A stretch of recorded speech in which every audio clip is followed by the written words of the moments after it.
সকলকে জানাই সুপ্রভাত। আজ একটু আগেই ডোরবেল বাজলো, দরজা খুলে দেখি মালি দাদা। আজ সোমবার, এরকম অসময়ে আসায় আমি একটু অবাকই হলাম। জিজ্ঞাসা করলাম, উনি বললেন না, আজকেই আমার সময় হবে, আপনি অফিস চলে যান, আমি আমার মতো করে কাজ গুছিয়ে করব।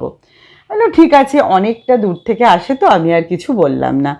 কাজ বুঝিয়ে দিয়ে আমি চলে এলাম নিচে। একটু পরেই রিয়া বেরোবে, ওর লাঞ্চ বক্সটা আগে প্যাক করে দিলাম। সারাদিনে ওর লাঞ্চটা প্যাক করে দিলে আমার নিজেরও অনেকটা শান্তি লাগে। প্যাকিংটা জাস্ট করছি, এই টাইমে এলো ফোনটা রিসিভ করলাম। এই হচ্ছে তপন ভাই, সে বলছে আমি যাব চিমনি সার্ভিস করতে। না, আমি তো এখন অফিস যাব। বলল কোনো অসুবিধা নেই ম্যাডাম, স্যার তো থাকবেন, আমি করে দেবো। তো জিজ্ঞেস করলাম বরুণকে, বরুণ বলল ঠিক আছে তুমি বেরিয়ে যাও, আমি বাকিটা দেখে নিচ্ছি। মাসিকে বললাম চটজলদি তুমি রান্নাটা শেষ করো, এক তরকারি ভাত করে রান্নাঘর ফাঁকা করে দিলাম। তপন এসে কাজটা শুরু করলো। আমি স্নান সেরে পুজো করে রেডি হয়ে গেলাম অফিস যাবার জন্য। অফিস যাবার আগে কত যে টুকিটাকি কাজ থাকে তার ঠিক নেই। তার মধ্যে একটা প্রধান কাজ হচ্ছে ব্যাগটাকে ঠিকমতো গোছানো।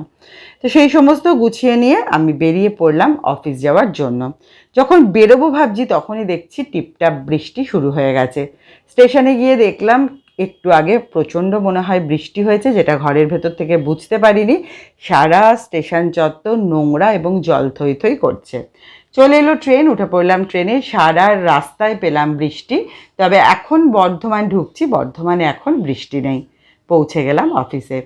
অফিসে আজকে একটা মানে কতখানি যে কাজের চাপ ছিল সেটা ঠিক বলে বোঝাতে পারবো না। শুধু আমার একার নয়, আমার সেকশনের প্রত্যেকেই প্রচণ্ড চাপের মুখেই আজকে কাজ করলো। তারপরে বিকেলবেলা আর আমার ক্যামেরা অন করা হয়নি, আমি চলে এলাম বাড়িতে। বাড়িতে আসার পর চলে এলো কুহু। তো ওর সঙ্গে একটুখানি খেলার ছলেই পড়াতে হয় ওকে। চলো পড়িয়ে নিই আজকের মতো। টাটা।